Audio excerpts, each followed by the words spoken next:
Dans l'Antiquité, on représentait l'univers comme ceinturé par les océans et bordé par les montagnes. Ces éléments formaient les limites du monde connu. Au sud-ouest se dressaient les montagnes de l'Atlas.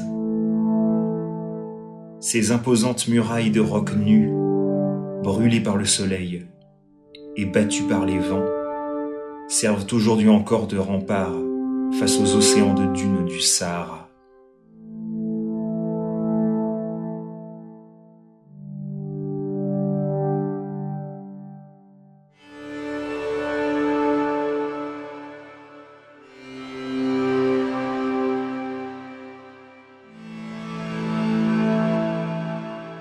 Aux températures infernales de l'été succède le froid glacial des nuits.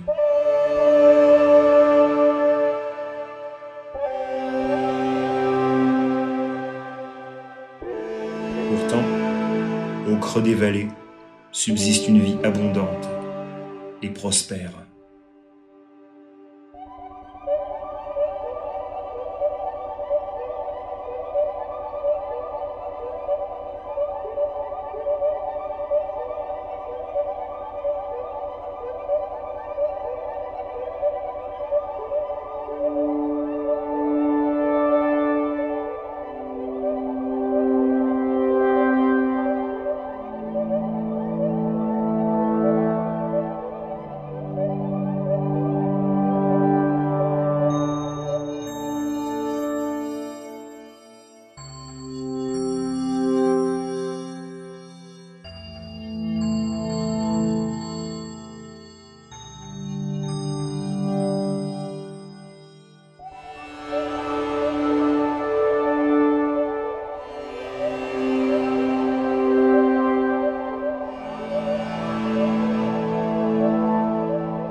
Ain Shahir, la source de l'Orge. Situé aux confins de l'Atlas marocain, ce petit village de 1800 habitants ne figure dans aucun guide, sur aucune carte touristique. Ici, le temps a suspendu son vol, et il suffit de se promener un instant dans les petites allées ombragées du centre-ville pour sentir battre le cœur du Maroc traditionnel.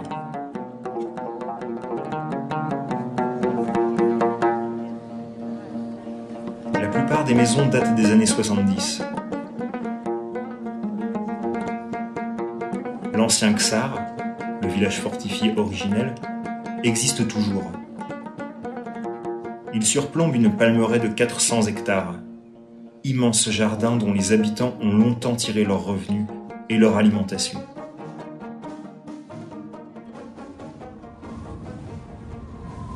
Autour du village, le désert de pierres rouges, bordé de massifs rocheux érodés, dernier sursaut des montagnes de l'Atlas avant le grand désert de sable.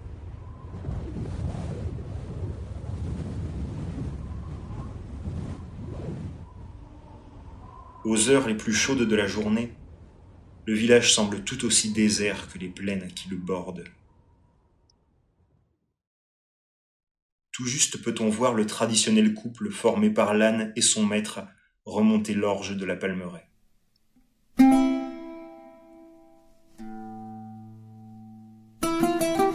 Quand le soleil décline, la ville semble sortir de sa torpeur. Les rues s'animent, et les hommes viennent se reposer aux terrasses de quelques cafés que l'on trouve ici et là. Voitures et ânes se croisent sur les routes de terre battue. La vie est encore très dure ici.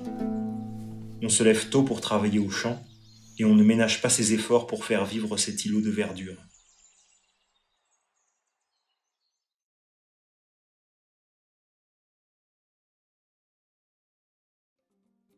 En l'absence de sources écrites ou archéologiques, impossible de dater précisément la fondation du village.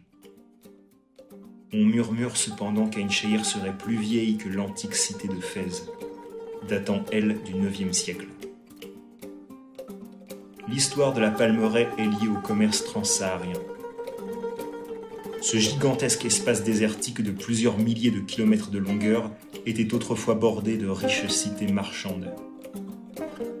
Au nord, Marrakech, Tunis, Tripoli, le Caire et Alexandrie, Médine et la Mecque.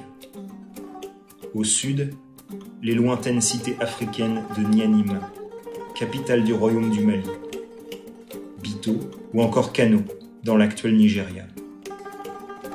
La position de l'oasis d'Ain Shahir en faisait autrefois un point de passage pour les caravanes transitant le long des routes commerciales. Leurs allées et venues permettaient la circulation et l'échange de ressources précieuses. Le sel, l'or, l'ivoire, le cuivre, mais aussi les esclaves. Les marchands trouvaient à Ain Shahir des dattes, appréciées dans toute l'Afrique et au-delà. C'est en 1870 que le village a fait son apparition dans les registres européens. Suite à une révolte des chefs de tribus algériens, l'armée française pénètre sur le territoire marocain à la poursuite des rebelles. Ceux-ci trouvent refuge derrière les épaisses murailles de terre d'Ain Shahir. L'armée française étale ses positions le long de l'oasis. On donne aux canons l'ordre de faire feu. Une pluie de boulets s'abat sur le Ksar. L'infanterie donne alors l'assaut. Bien vite, l'attaque tourne court. Les boulets n'ont qu'à peine endommagé les murs, et il se révèle bien vite impossible aux soldats de franchir les défenses, garnis d'hommes en armes. On sonne la retraite.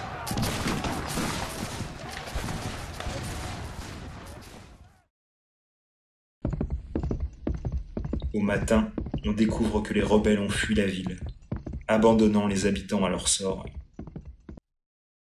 La paix est vite scellée, et on échange quelques sacs d'orge contre la vie sauve des habitants. Cette bataille marque la rencontre entre les habitants d'Ain Shahir et les Européens. Bien qu'aujourd'hui rattaché au Maroc, le village est longtemps resté isolé du reste du royaume.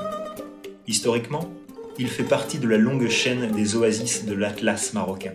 Voisine de la Palmeraie de Fidig, plaque tournante du commerce caravanier, on peut la placer dans le prolongement des oasis d'Erachidia, Arfoud et Rissani, Goulmima, Mahmoud El Ghizlan et Tata. À cheval entre le Maroc et l'Algérie, l'oasis est finalement pleinement rattaché au royaume marocain après l'indépendance, en 1956. Situé à seulement 5 km de la frontière, le village s'est hélas retrouvé enclavé par la fermeture de celle-ci, en 1991. D'une ville au cœur des échanges commerciaux, Ain Shahir se retrouve adossé à un mur invisible, divisant territoires et populations, lui ôtant son rôle historique de point de passage entre les terres fertiles du Nord et le Sahara. La grande ville la plus proche est la lointaine Oujda, à plus de 300 km du village. Dans cette situation, ne resterait-il au village plus qu'à se laisser dépérir ? Promenons-nous un instant dans ces rues.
282 foyers résident à Ain Shahir et constituent une population d'origine culturelle hétéroclite.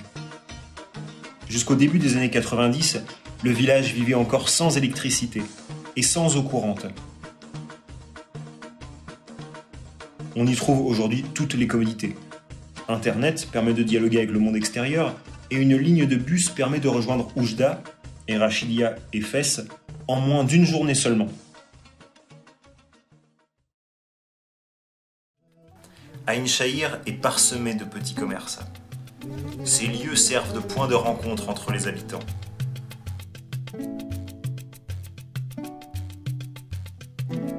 Épicerie, quincaillerie, coiffeurs et bien sûr les cafés.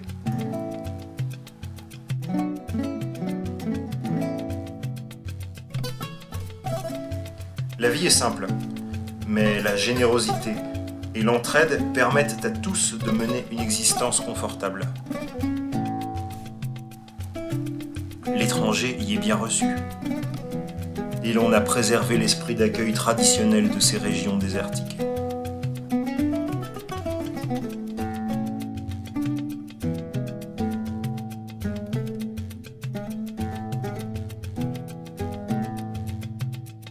Tous les vendredis, les marchands itinérants plantent leurs échoppes dans les rues de la ville.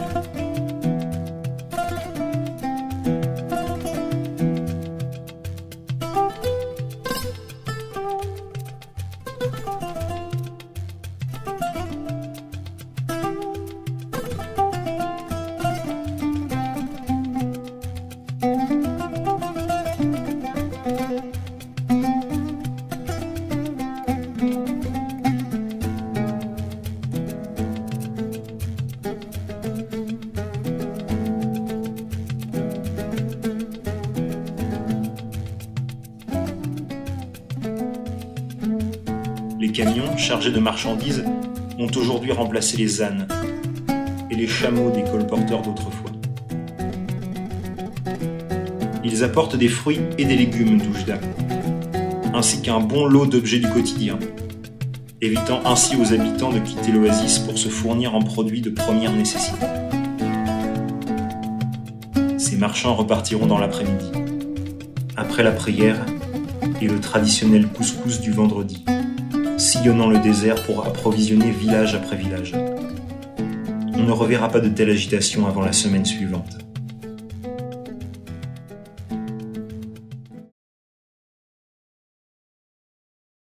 Véritable artère de la ville, l'avenue centrale a été inaugurée après la visite du roi, en 2012.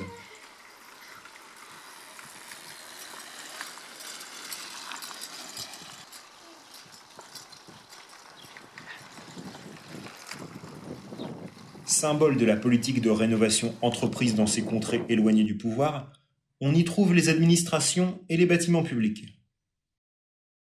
Le caïda, siège administratif de la commune, le centre de santé. Le centre féminin accueille les femmes du village et encadre des ateliers de couture. L'architecture résolument moderne de ces constructions, datant toutes de 2010, contraste avec l'aspect plus rustique du reste du village, symbolisant lui ce Maroc rural et profondément ancré dans les traditions.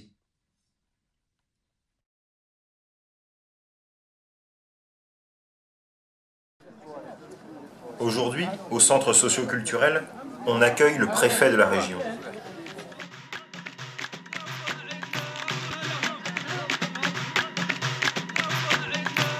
C'est avec tous les honneurs qu'il est reçu. Méchoui, chants traditionnels et cérémonies publiques.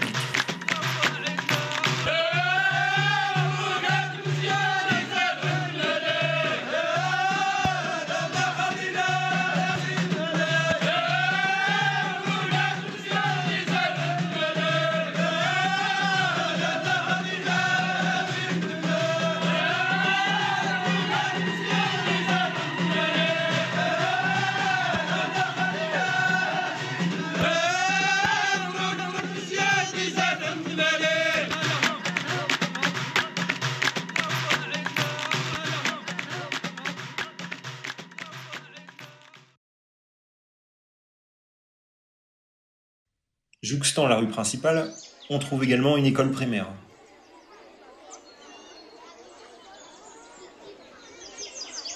Cinq professeurs s'occupent de tout autant de classes, sous la tutelle du directeur.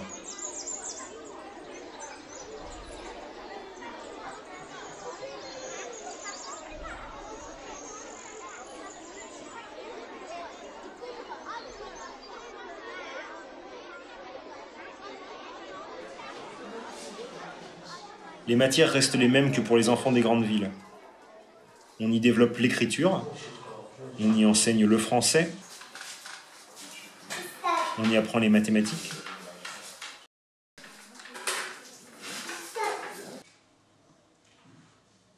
Les professeurs tâchent de stimuler les élèves au travers du chant, du théâtre, et de les sensibiliser aux thématiques d'avenir telles la préservation de l'eau ou de l'environnement.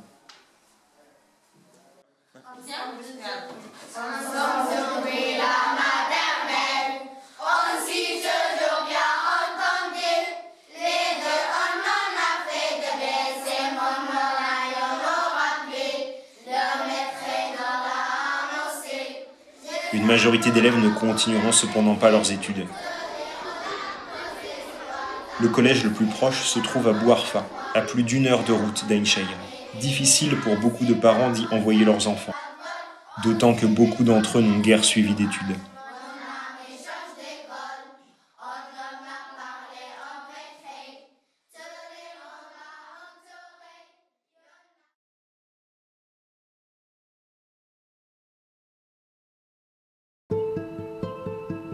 Heureusement, le village peut compter sur un environnement dynamique et ouvert aux nouvelles idées. Des associations y ont vu le jour, ambitionnant de pérenniser le mode de vie des habitants, tout en s'ouvrant au futur. L'Oasis s'est engagé sur la voie de l'agriculture biologique, et de grands efforts sont faits pour conserver la richesse en eau du sous-sol. On compte 20 associations.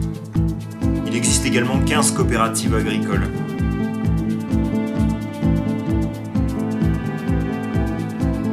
Aujourd'hui, l'association Atmadra emploie des volontaires français en mission de service civique et cherche à développer un tourisme solidaire. Car c'est au travers de l'enseignement, de la culture et de l'échange que l'Oasis d'Ain Shayr pourra continuer d'exister et entrer, elle aussi, dans le 3e millénaire.